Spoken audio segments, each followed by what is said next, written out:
Hi, so we've just come out of watching Avengers Endgame.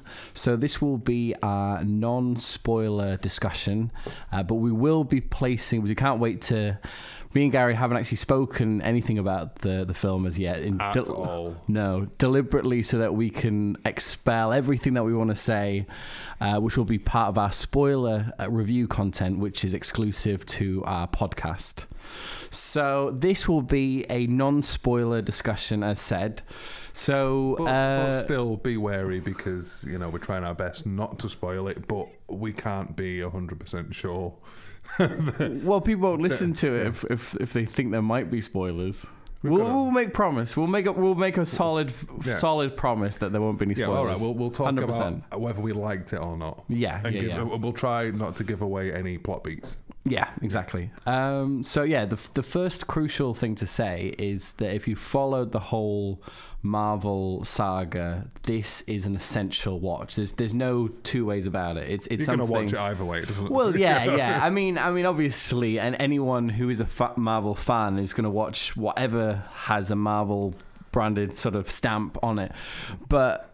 Even for those who are more kind of casual fans who have followed the series of films and maybe thought to themselves, I'm not 100% sure if I want to see it. Maybe it's too much hype.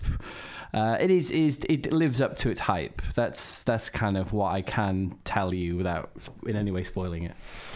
I enjoyed it. I agree. Well, I more than enjoyed it. Yeah. No, it was a fantastic, well pieced together, satisfying conclusion. So much good plot beats and all sorts, which we won't obviously divulge. But a conclusion that still had enough to carry on a franchise afterwards. Yes, yeah. But satisfying in every way, really. And nothing shoehorned in either. You know, nothing kind of. I'm going to repeat something that I did hear at the beginning of someone else's non-spoiler review. Okay, yeah. And that is, we don't normally do first impression type reviews. Yeah. On the night. Normally we let it at least live in our brains for a couple of hours before going out and talking about it, because you know what you think of a film now might change next year. Yeah, of course. Yeah. But at the moment, a bit like, a classic example of that is like something like Avatar way back when. It was something that I hated that to begin with. Well, it was something that kind of, because of the special effects of that time, and it captured a kind of a majesty and a magic that when I look back at it is just boring. It's just a boring story. But anyway, that's my own personal example. I think a lot of people question feel that. I can actually ask that won't particularly spoil it. Mm-hmm.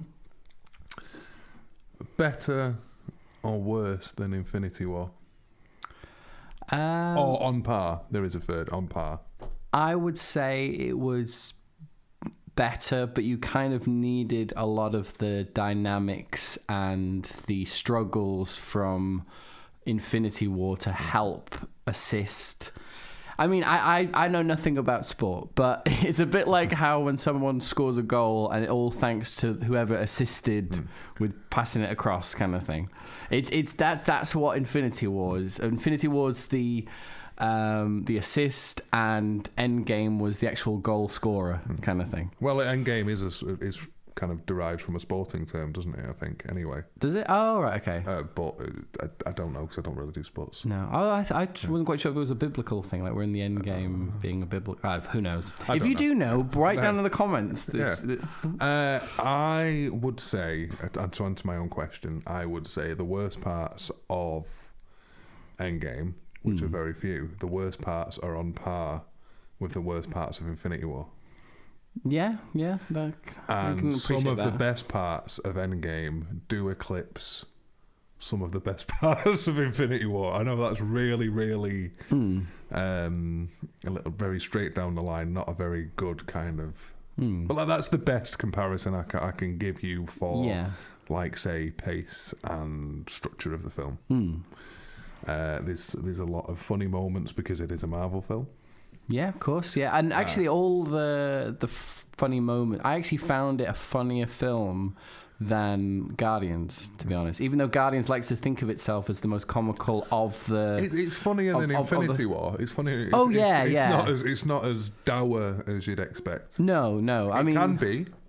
But I just think But overall, it seems to have more comedy. Yeah, and the comedic beats are so sharp and satisfying as well. Like, they're not just kind of, we'll throw that in because it's worthwhile. Yeah, there's a lot of... As a throwaway thing. There's a lot of really good fan service in this. Oh, 100%. Yeah. A lot of good fan service in this. Not in... I mean, I enjoyed The Last Jedi, but it didn't do any real fan service, and that's what people complained at. Yeah. The main complaints of The Force Awakens. But there's still obviously the third film until... But a lot of people said when The Force Awakens came out that they didn't like it because it was too much fan service.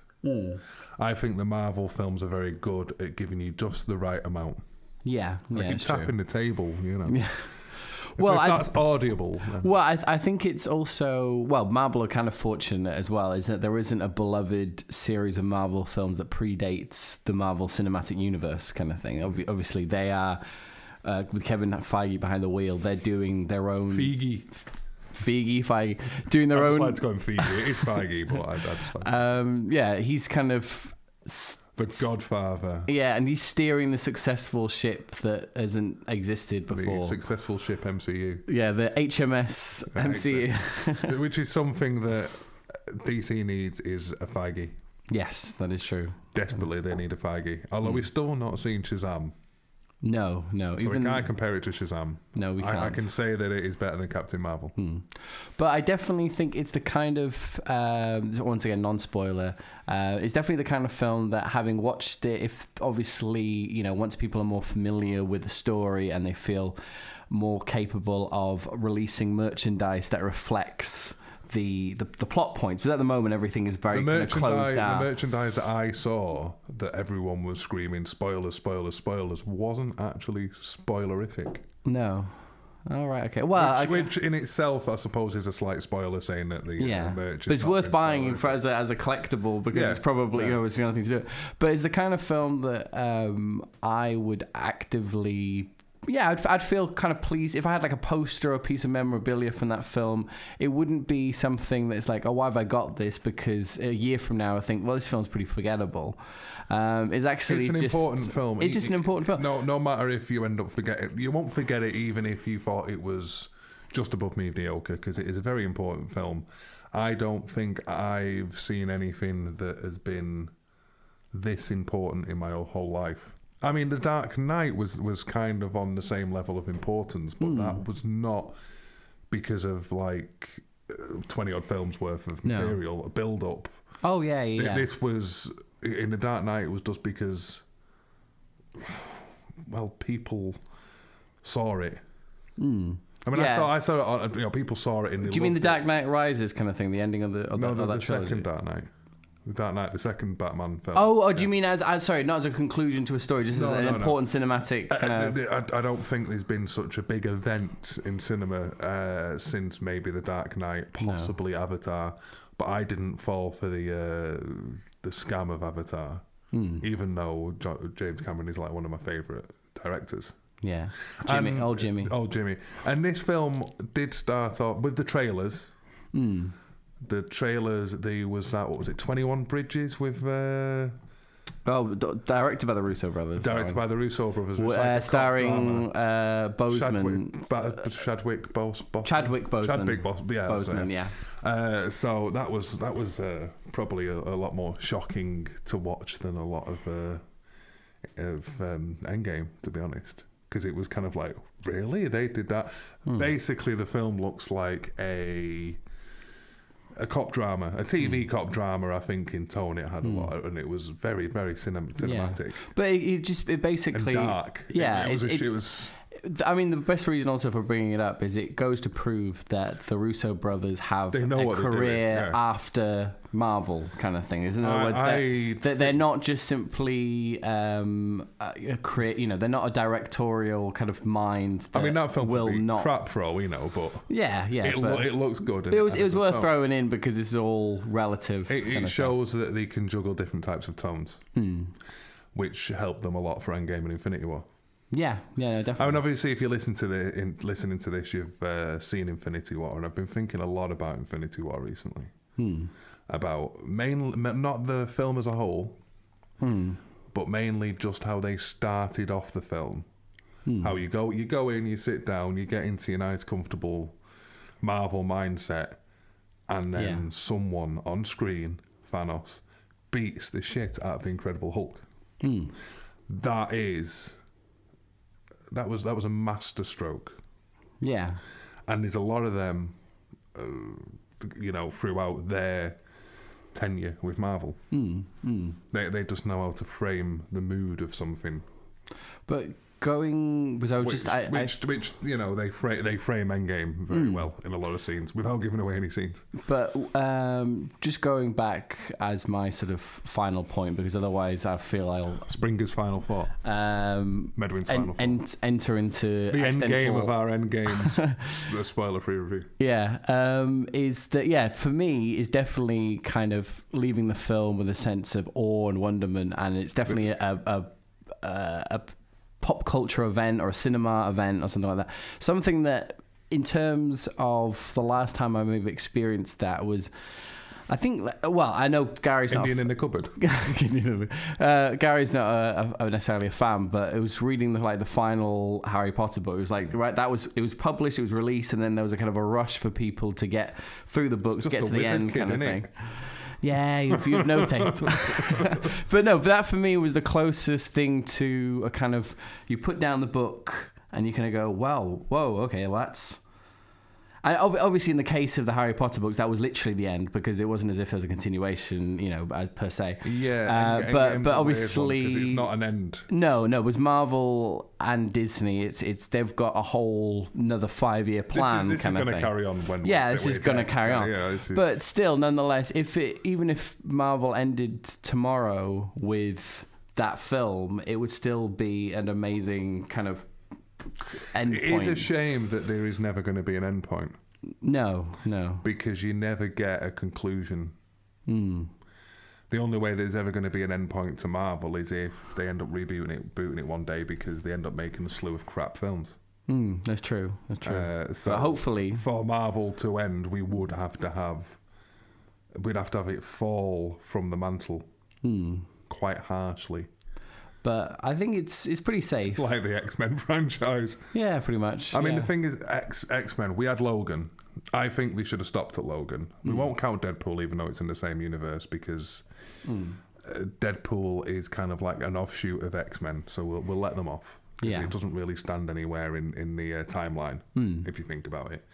Logan should have been the end of the mainline X-Men franchise. Could have been. And now I very much doubt, even if the Dark Phoenix ends up being as enjoyable as Logan or even Endgame, it's not going to feel like a conclusive thread. No. Whereas Logan felt conclusive, and that's something that you don't get in comic book films. No, that's true. Well, before we no, I've nothing really else to add, because I feel like my spoilers are just like they're just to stop myself spoiling the film. I'm actually spoiling other films. So yeah, that's my conclusionary point. It's a top film that is 100% worth seeing, and yeah, it definitely lives up to its hype and clever. And we're very tired, and we probably yabbed it on a little bit. Yeah, the trailer's quite clever in the way that the trailer kind of leads you down the garden path of thinking it's one thing when you actually see the end product is completely different. So it's I will end on just saying that Marvel brought their A game. You will not be disappointed. And if you are, we don't care. You're not the type of people we want to know. But yeah, I mean, keep the spoilers away from the comments of this one. Yeah, just let us know if you want to give us a kind of a thumbs up of agreement. Yeah. Or a snap of the fingers of agreement. Well, top draw film. Yeah, top draw. Anyway, thank you for listening, and we apologise in advance because the video will not be up to scratch with how well our recent output has been. No, because we're trying to edit it pretty pretty quickly. It's probably just a stagnant image of the poster. It's just going to be it's going to be ghetto. It's going to be very... We were going to do it live on camera, but we don't like our faces. No, and it has been a long day, and it's been a very long day. Yeah. So, yeah, if you do want to hear our spoiler review, then we will be releasing the spoiler review shortly. We're just going to...